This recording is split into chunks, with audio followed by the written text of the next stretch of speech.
Today we want to talk about subspaces of Rn and why all of our vector spaces are, we want to make all of our vector spaces look like subspaces of Rn. Rn is just going to be n-dimensional space, n-dimensional real space. But Rn is n-dimensional space.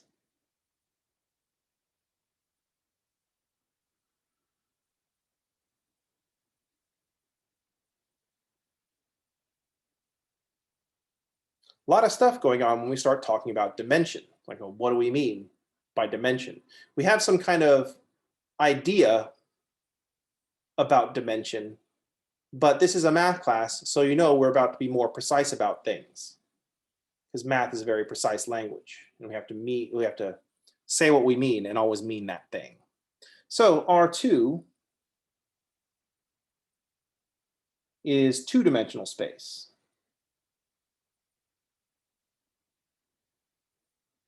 So R2 is two-dimensional space. And the way we picture it, because we can, we usually use Cartesian coordinates.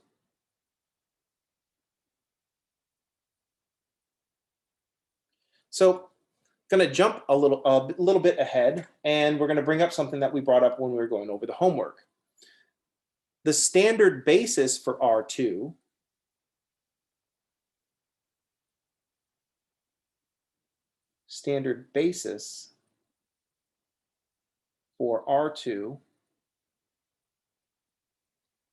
is the vector 1, 0, and 0, 1.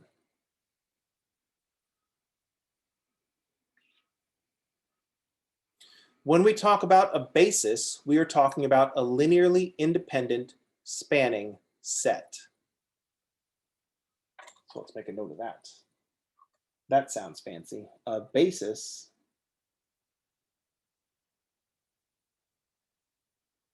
is a linearly independent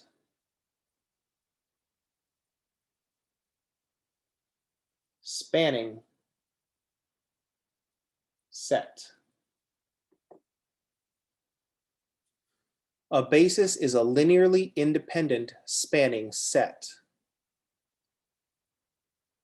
Why this is important is that everything, once we have a basis for R2, that means everything in R2 can be written as a unique linear combination of the vectors in the basis. So it's a spanning set, so every vector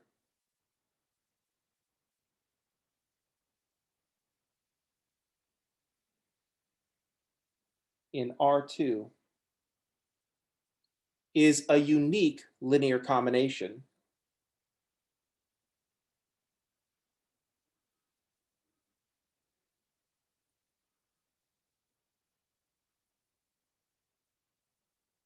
of the vectors in the basis.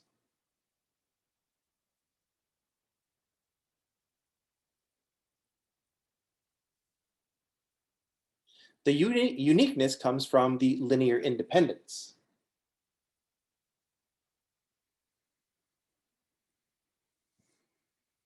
So a basis is a linearly independent spanning set, and it's useful because every vector in R2 is a unique linear combination of the basis vectors. We saw in the example, or in the homework problem that we talked about in the previous video, that 5, -3 can be written as only this linear combination of those basis vectors.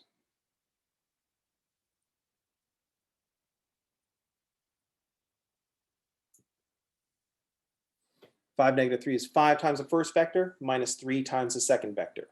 And that's the only way to represent 5, -3.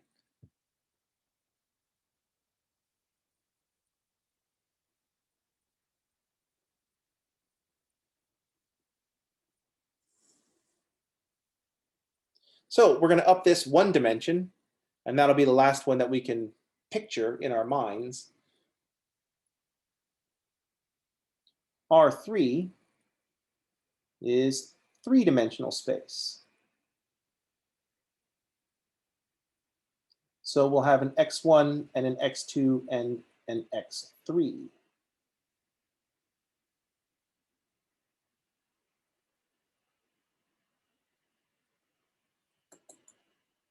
I think the standard move is to flatten out the x1 and the x2 and have x3 be the vertical one. I also think the standard is to have the x1 coming out the page.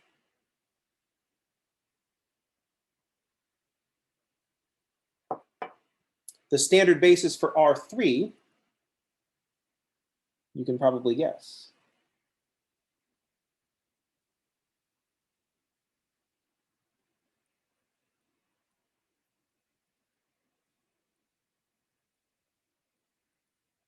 I'm going to go with 1, 0, 0, 0, 1, 0, 0, 0, 1. This is the standard basis for R3. Everything in R3 is a unique linear combination of these three vectors. This one is going to be the standard because it's the easiest one to work with.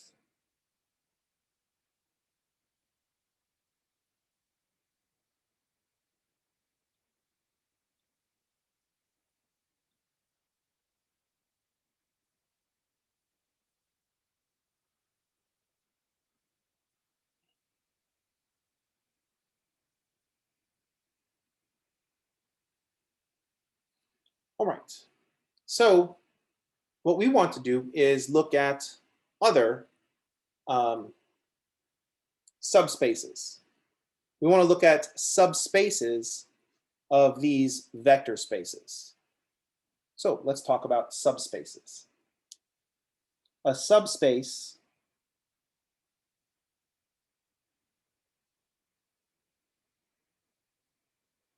of Rn is a subset, let's say H of Rn, such that, and then there's some requirements.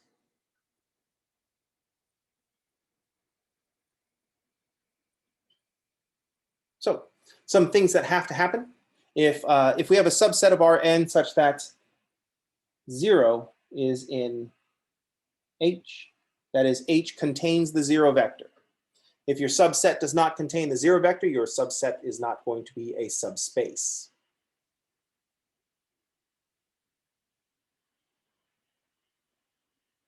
Number 2, H is closed under scalar multiplication.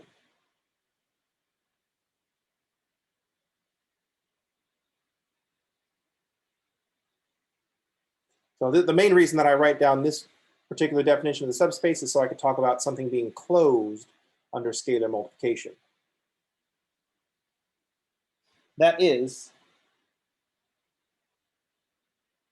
if x is a vector in H and c is any scalar,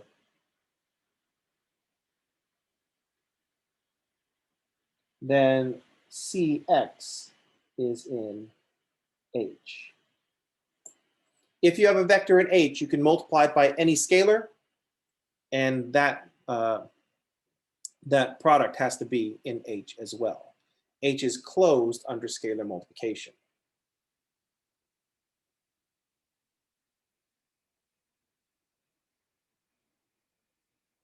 H is closed also under vector addition.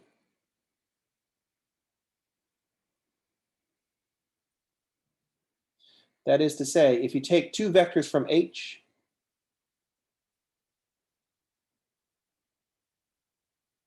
then their sum is also in H.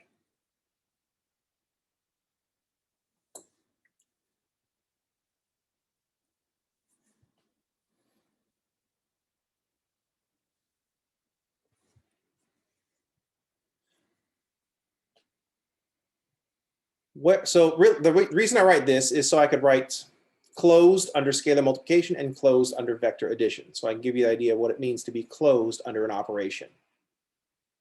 So as an example, the even numbers are closed under addition. If you add two even numbers, you always get an even number.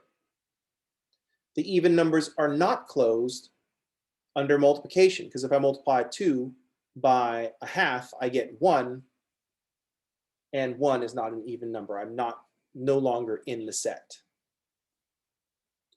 The odd numbers are not closed under addition, because two odd numbers add up to an even number. So 1 plus 3, 1 and 3 are both in the set of odd numbers, but 1 plus 3 is 4, which is even. So their sum is not in the set.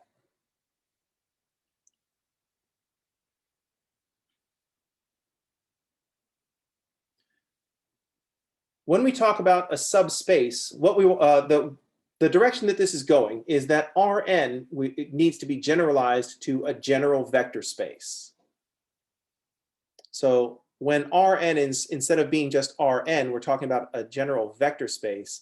A subspace of a vector space is a subset that is also a vector space. A subspace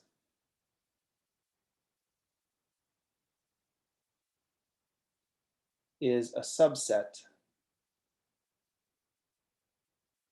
that is also a vector space.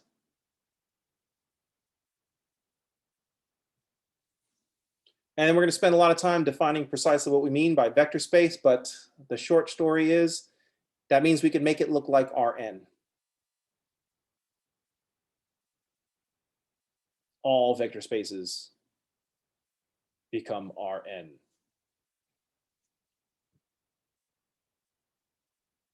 So we need to talk about how we describe subspaces. And our favorite way, we spend some time defining different kinds of vector spaces, but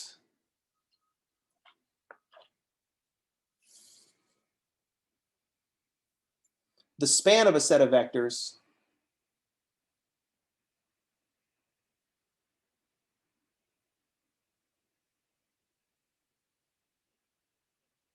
is a subspace.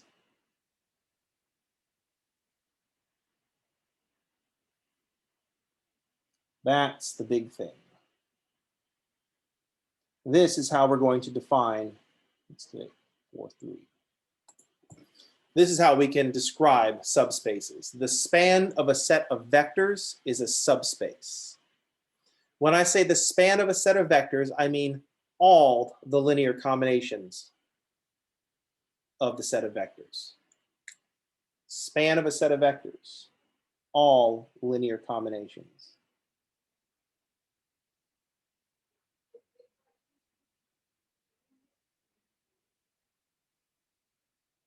I spelled linear wrong.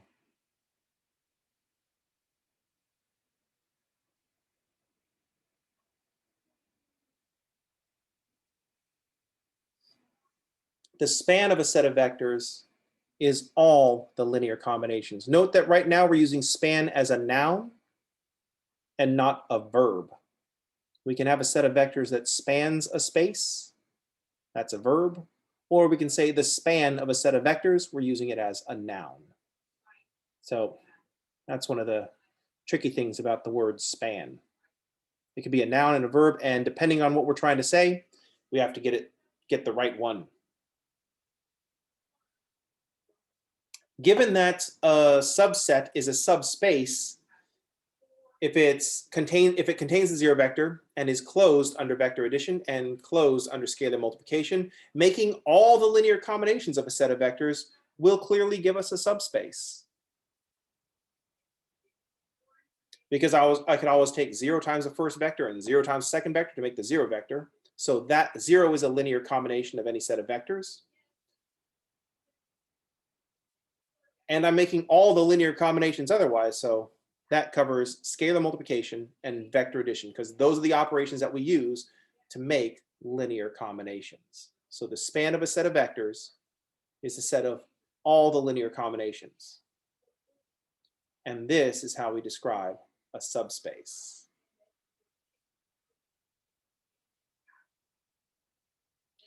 More specifically, we want to cut down our spanning set into a linearly independent spanning set called a basis. What we really want is to come up with a basis for a subspace.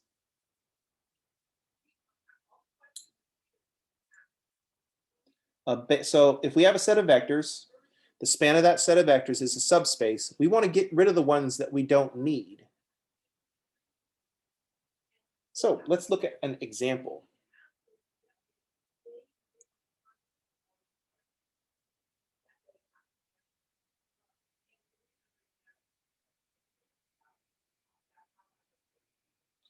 I closed the tab that had my example in it. You know, if you had a professional teacher, these kinds of things wouldn't happen. But, oh, you got me. So for example, let's say v1 is the vector 1, 4, 6.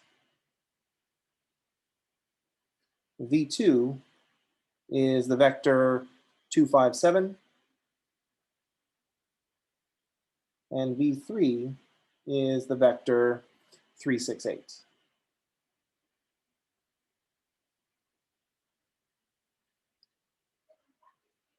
So we know that the span of v1, v2, and v3 is a subspace.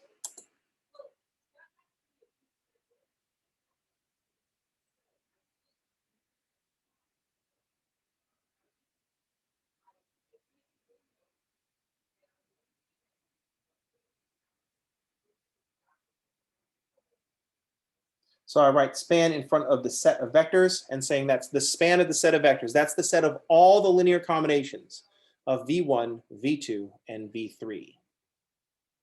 The span of v1, v2, and v3 is a subspace.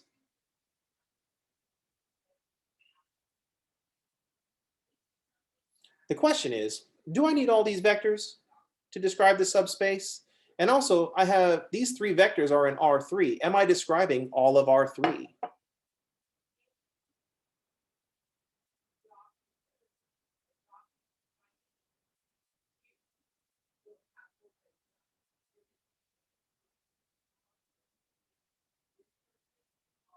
Are we describing all of R3? That is everything in R3 a linear combination of these three vectors?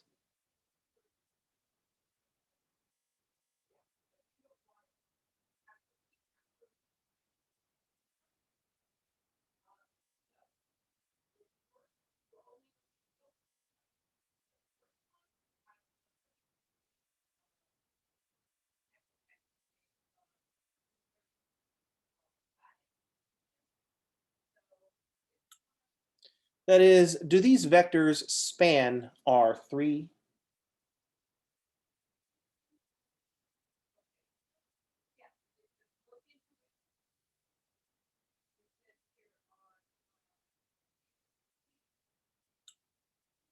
So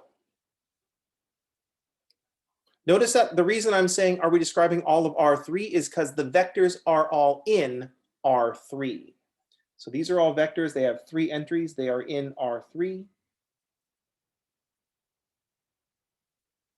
So anything I describe with these vectors is going to be in R3. Any linear combination of these vectors will be in R3.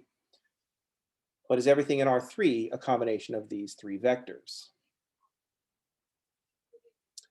That is one of these vectors a linear combination of the others? Because if that's the case, then I don't need all 3 of these vectors. I just need 2 of them, or 1 of them. Clearly, I need more than 1. Take a minute, and while I'm writing this down, think about why clearly I need more than 1. But I don't know if I need all 3 yet. Unless I just recently did quiz linear combinations 1, in which case I know I only need 2 of them.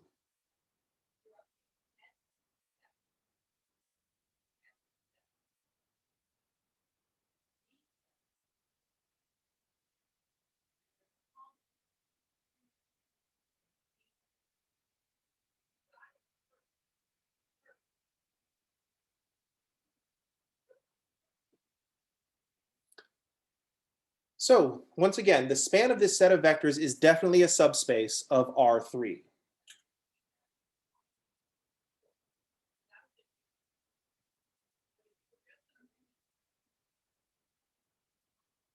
So the question is, are we just describing all of R3? Is one of these vectors a linear combination of the others? And kind of the colloquially, the way we'll say this is like, do we need all three of these vectors?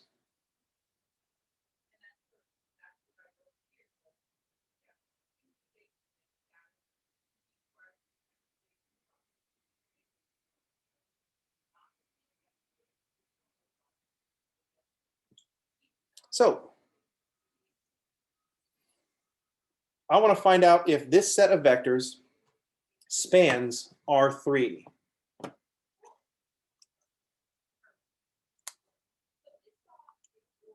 So what am I going to do? So while you think about what I'm going to do, I'll give you some time to think about what you should do while I just sit and wait and not do anything. I'm not doing anything right now. I'm just waiting for you all to come up with a response to my question. How are we going to find out if we need all these vectors? How can we find out if one of these vectors is a linear combination of the other vectors? Let's see. So you think about that while I do nothing. I'm just going to have a sip of coffee. I'm not doing anything. And oh no, this is on the screen. So what we're going to do is we're going to put these three vectors into a matrix and see if the matrix has a pivot in every column. And as you can see, putting these vectors into the matrix V1, V2, V3 does not have a pivot in every column. So these vectors do not span R3. So for the sake of the notes, since not everybody's going to watch the video, if we look at 1, 4, 6, 2, 5, 7, 3, 6, 8, the reducer echelon form is 1, 0, 0, 0, 1, 0. These first two columns, going back to that, do we need just one or do we need at least two? We knew that these first two columns are going to be 1, 0, 0 and 0, 1, 0. Take a minute and look at these first two columns and say, how do we know that? That's a 0, not a 6. So we see that the matrix V1, V2, V3 does not have a pivot in every row. So the columns of V1, the columns of this matrix do not span R3. So we'll say that the matrix V1, V2, V3 does not have a pivot in every row. Therefore, the set V1, V2, V3 does not span R3.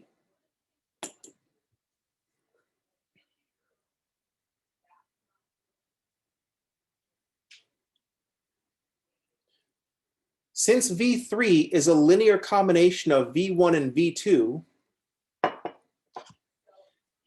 from a certain standpoint, I don't need V3. Anything I use V3. Anything I build with V3, I could build with a combination of V1 and V2. So since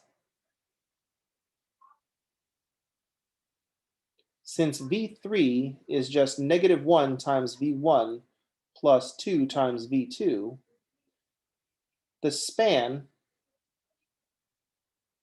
of V1, V2, V3 is the same as the span of V1 and V2.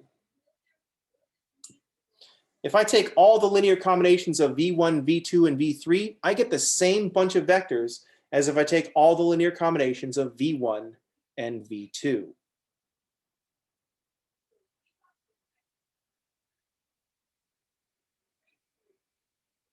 So what we can do is we can take this set of three vectors, remove the one that's the linear combination of the others, and say that the set V1, V2 is a basis for a two-dimensional subspace of R3.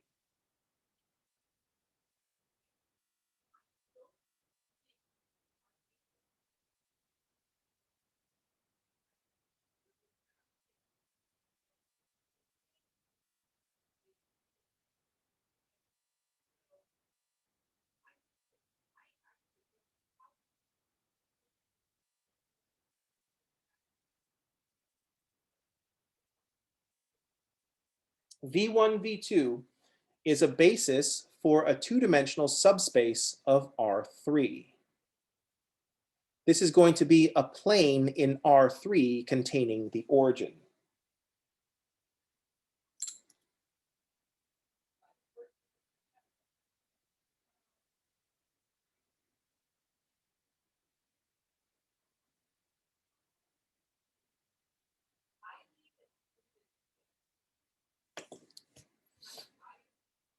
So the span of these two vectors is a plane containing the origin in R3.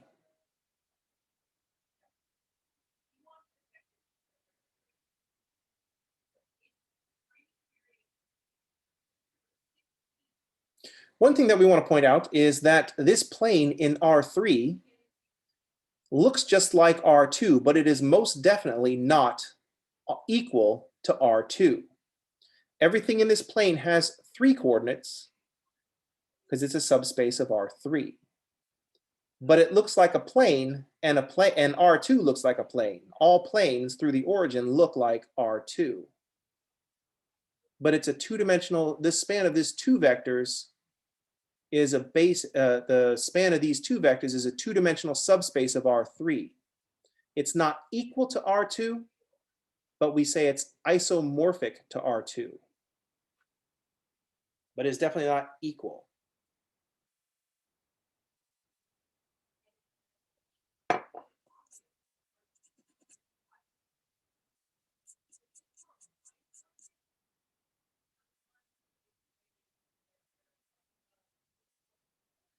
All right.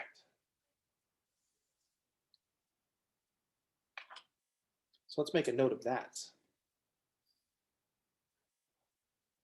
This is like a lot of information coming at you all at once.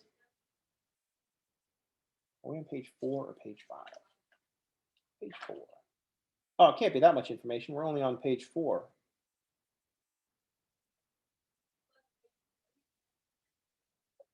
I don't know what you guys are all complaining about. Actually, I don't even know if you guys are all complaining. I can't see you. Usually, when we're in person class, there's like a lot of nonverbal complaining going on because everybody looks really concerned about things. But y'all just look like a list of names and pictures, so it's hard for me to tell. Also, I'm not allowed to read your minds. I spent all this time learning to read minds through the internet, and they're like, the administration's like, oh, Leach can't read minds.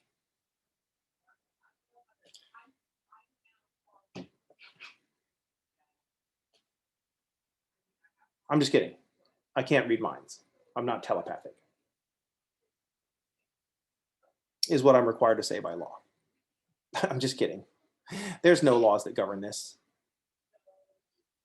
I'm just kidding. It's only because this is not even, that this telepathy business is not even a thing, is what we're telling everybody. I'm just kidding. I heard that. Oh, wait, no, I didn't hear that. I heard you think it. I'm just kidding. What are we talking about? Okay, so we have this two-dimensional subspace of R3. So the span of, I'm going to write down 146 and 257. 146 and 257. Span of this set of vectors, not just this set of vectors, the span of this set of vectors is a two-dimensional subspace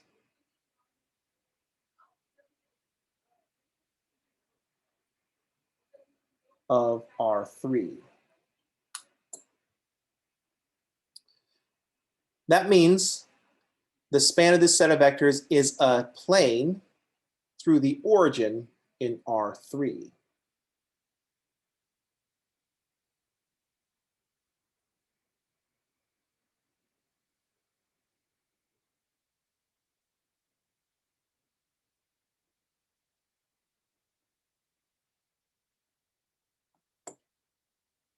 So this plane is two-dimensional. So this plane we say is isomorphic to R2, but is not equal to R2. So the plane is isomorphic to R2.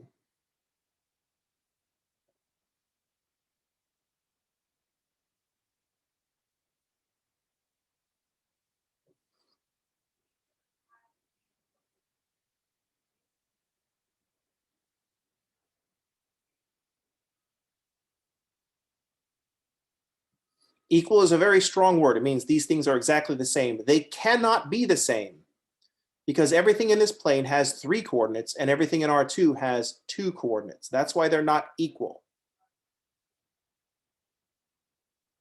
But we can say that this plane is isomorphic to R2. What that means is that there is a one-to-one onto correspondence, or there's a one-to-one onto transformation between everything in this plane and everything in R2. So isomorphic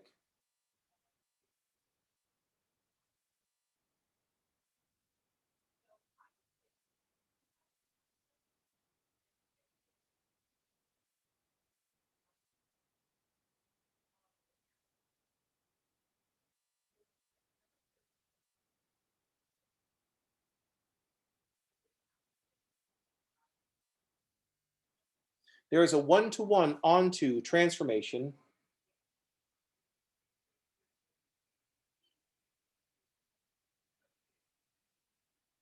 between this plane and R2. That is, there's an injective-surjective transformation from this plane to R2.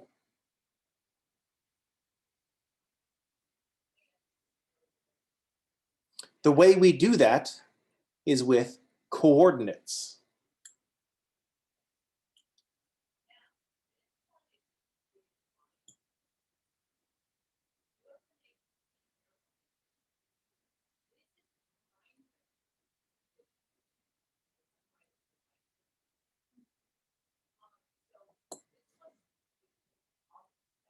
We know that we can write everything in this plane as a unique linear combination of the vectors 1, 4, 6, and 2, 5, 7. That the weights in that combination we're going to call the coordinates relative to that basis.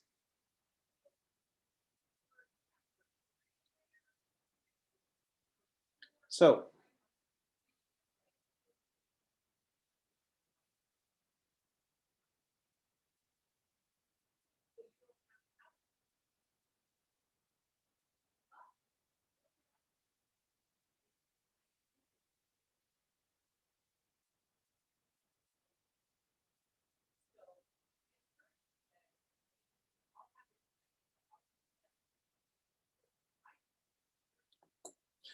I'm going to name this set. Notice that B is just these 2 vectors.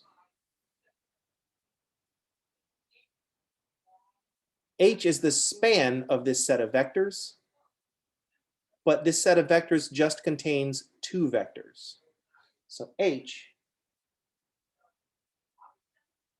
is the span of the set B. H is the span of these 2 vectors. That's an infinite number of vectors. B is a set containing only 2 vectors. So B is a basis for H, which is a 2-dimensional subspace of R3. I had just claimed that this plane is not equal to R2, but it's isomorphic to R2, which means there's a one-to-one onto transformation from this plane to R2, and we're going to use the coordinate map to do that. We know that the vector 3, 6, 8 is a linear combination of these 2 vectors.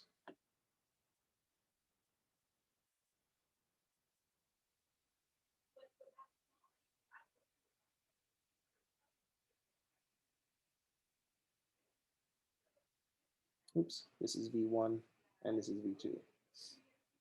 We know that V3 is -1 times V1 plus 2 times V2. So we say the coordinates of V3 relative to the basis B are 1, -1, 2.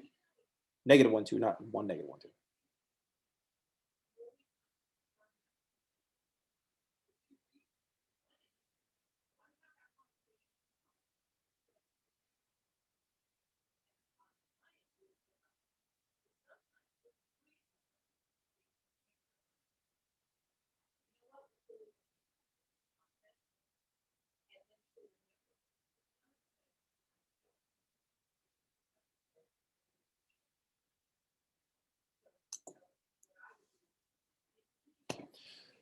The coordinates of V3 relative to this basis are -1, 2. And the notation for that is we put the V3 in brackets and make a subscript of B, the name of the basis. Those are the coordinates of V3 relative to this basis. Notice that the coordinates are in R2 because we're dealing with a two-dimensional subspace.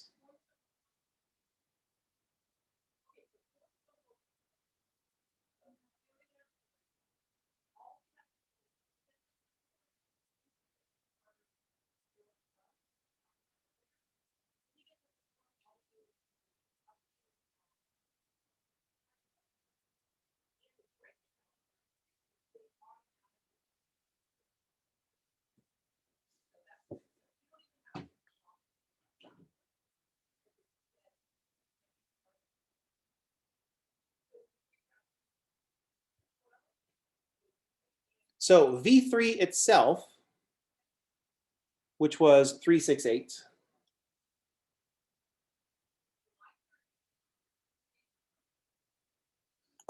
we just found that 368 is a linear combination of 146 and 257. V3 is -1 V1 plus 2 V2.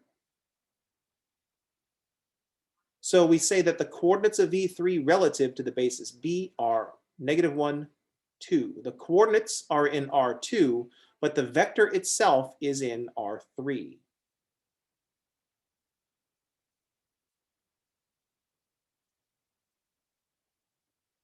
This is why when you think about your address is probably a number and a street name, a horizontal and a vertical. Even though we live in three-dimensional space. So our coordinates to our house, we only need 2 because say, well, this person is not living 1,000 feet in the air. Let's just map our three-dimensional space onto the two-dimensional surface of the Earth.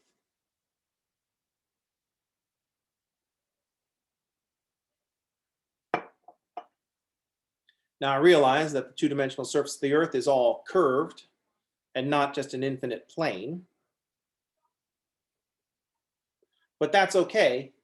When we're trying to find an address, the place that we're looking close enough that it's flat enough. If you look close enough, everything is flat.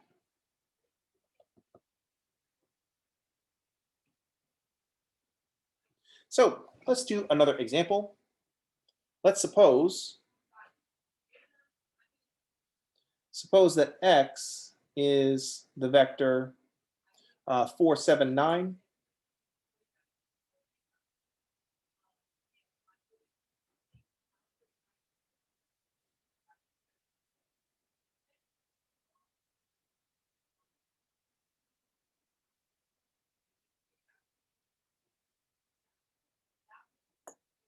Let's determine if x is in H, and if so, find the coordinates of x relative to B. That is, can we write x as a linear combination of the vectors v1 and v2? So that is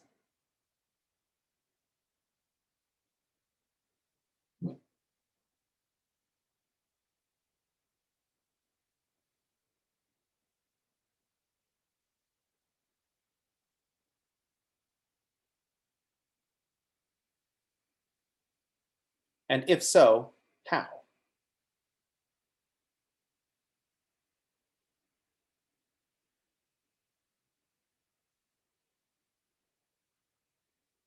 So I'll give you a moment to think about exactly how we might want to do that, and I will sit here and do nothing while you come up with a plan for how we can find if this vector 4, 7, 9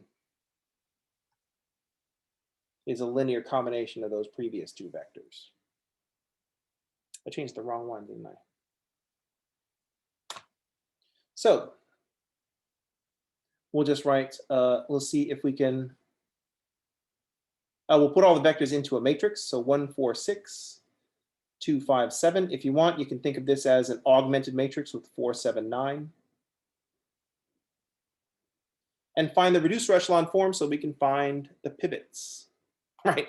Pay no attention to the man behind the TI-84 behind the screen. Smoke bomb, smoke bomb. So I'll just drop it into a matrix and find the reduced echelon form so that I can find the pivots. So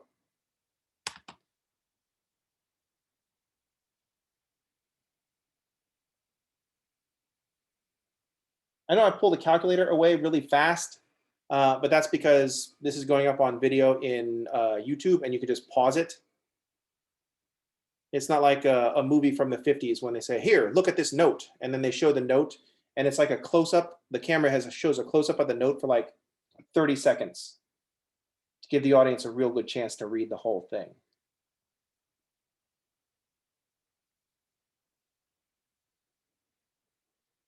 If you watch old movies, you'll know what I'm talking about. So we do not have, if we think of this as an augmented matrix, if we want to phrase it that way, we can say the augmented matrix does not have a pivot in the rightmost column. So the equation x1v1 plus x2v2 equals, oh, unfortunate, x is consistent. But we can confirm that x is in H by just writing the coordinates of x relative to b. And the coordinates of x relative to b are -2, 3. What that means is that x is -2 times v1 plus 3 times v2.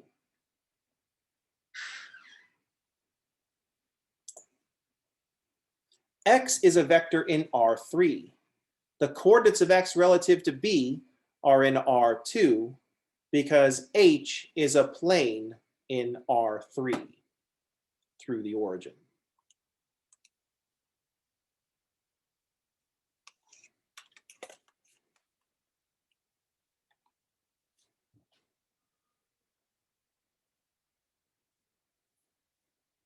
So that was a lot.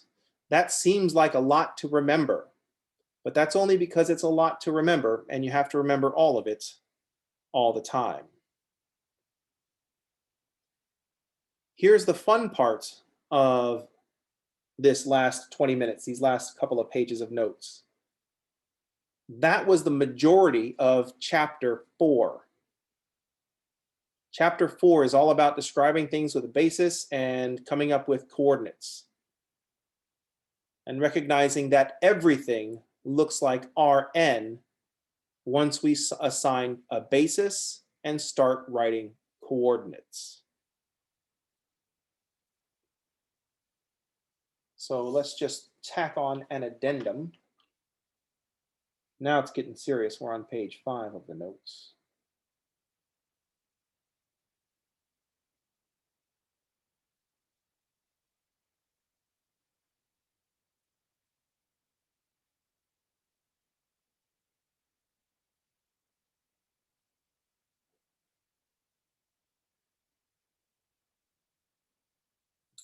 I'm going to phrase it this way. Coordinates make everything Rn.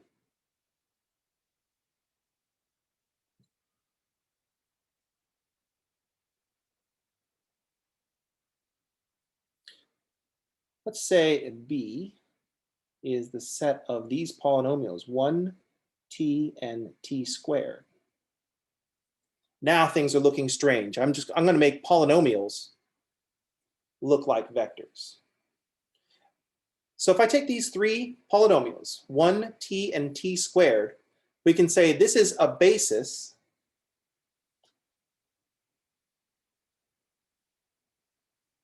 for P2, the set of all polynomials of degree 2 or less.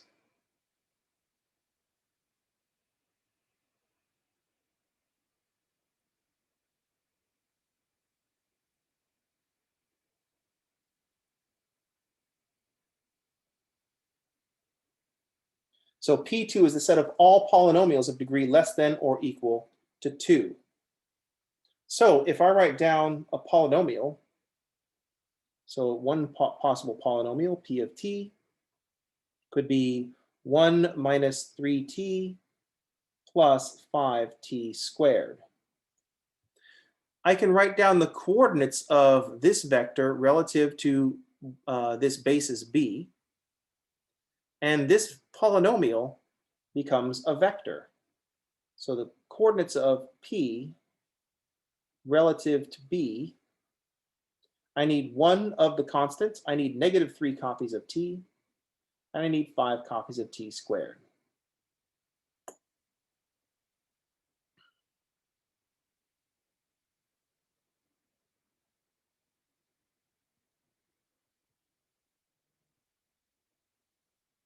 If I have a vector, say q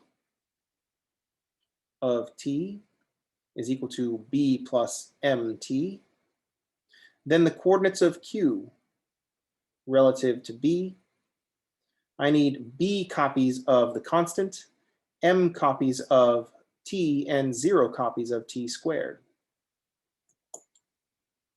So all these polynomials of degree less than or equal to 2 can be written as these vectors.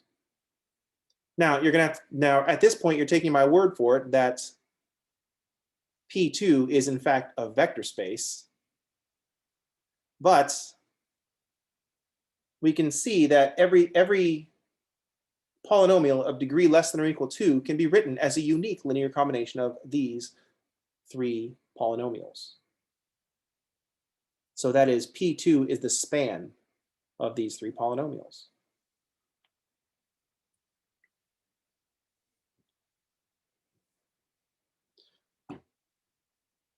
So this is the importance of this business with coordinates. It's important to remember what we're trying to do in section 2.8 and 2.9 and what we're trying to do in all of chapter 4.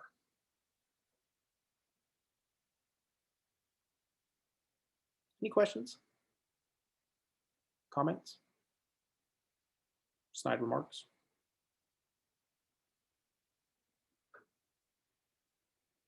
All right, let's pause the video here because that was a lot. And then we'll come back and talk about a couple of important subspaces of Rn.